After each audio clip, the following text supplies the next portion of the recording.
Shalom, salam sejahtera buat saudara-saudaraku. Judul renungan kita hari ini, arti dari pelayanan bait suci. Ayat renungan terdapat di dalam Ibrani pasalnya yang ke-8, ayat yang ke-3.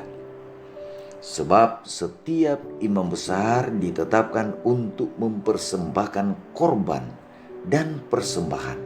Dan karena itu, Yesus perlu mempunyai sesuatu untuk dipersembahkan. Mari kita dengarkan keterangannya. Setelah kematiannya, juru selamat kita harus memulai pekerjaannya sebagai imam besar kita. Paulus berkata, sebab Kristus bukan masuk ke dalam tempat kudus buatan tangan manusia yang hanya merupakan gambaran saja dari yang sebenarnya, tetapi ke dalam surga sendiri untuk menghadap hadirat Allah guna kepentingan kita. Dicatat dalam Ibrani 9 ayatnya yang ke-24. Sebagaimana pelayanan Kristus terdiri atas dua bagian besar, masing-masing mengambil satu jangka waktu dan diadakan pada tempat yang berbeda di dalam bait suci surga, demikian juga pelayanan simbolis terdiri atas dua bagian, upacara harian dan upacara tahunan. Dan untuk masing-masing upacara ini telah disediakan satu ruangan. Sebagaimana Kristus pada waktu kenaikannya tampil di hadapan Allah untuk menghadapkan darahnya demi orang percaya yang bertobat, demikian juga imam itu dalam upacara harian memercikan darah korban itu ke tempat yang suci untuk orang berdosa. Darah Kristus sementara harus membebaskan orang berdosa yang bertobat dari tuntutan hukum. Itu tidaklah menghapus dosa. Dosa akan tetap tercatat di dalam bait suci sampai penebusan yang terakhir. Demikian juga di dalam upacara simbolis darah korban, karena dosa memindahkan dosa dari orang yang tertobat. Tetapi itu tetap ada di dalam bait suci sampai hari pendamaian.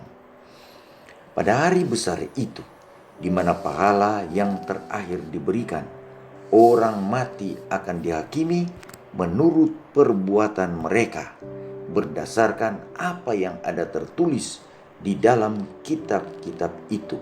Wahyu 20 ayat yang ke-12. Kemudian oleh jasa darah Kristus yang menebus dosa-dosa semua orang yang sungguh-sungguh bertobat dihapuskan dari buku-buku surga. Demikian bait suci akan dibebaskan atau dibersihkan dari catatan dosa. Di dalam upacara simbolis, pekerjaan penebusan yang besar ini atau penghapusan dosa itu digambarkan oleh upacara-upacara yang diadakan pada hari pendamaian. Pembersihan bait suci dunia yang dilaksanakan dengan pemindahan dosa yang telah mencemarinya oleh jasa darah korban penghapus dosa.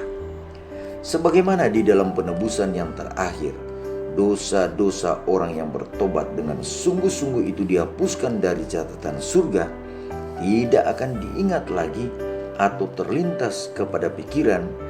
Demikian juga di dalam upacara simbolis dosa-dosa itu dibuang ke gurun, terpisah dari perhimpunan itu untuk selama-lamanya.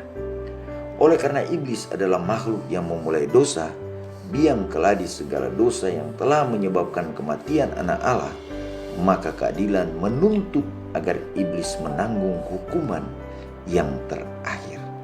Alfa dan Omega jilid 1 halaman 421 dan 422.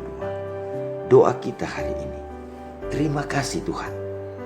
Hari ini kami kembali mendengar kabar baik bagaimana Tuhan Yesus Kristus menjadi imam besar bagi kami. Darah-Mu sebagai darah penebusan atas dosa-dosa kami, sehingga kami boleh disucikan. Oh, terima kasih sekali lagi Tuhan. Biarlah ini memberikan satu nasihat yang penting bagi hidup kami, agar kami makin mengasihi Engkau dalam hidup kami.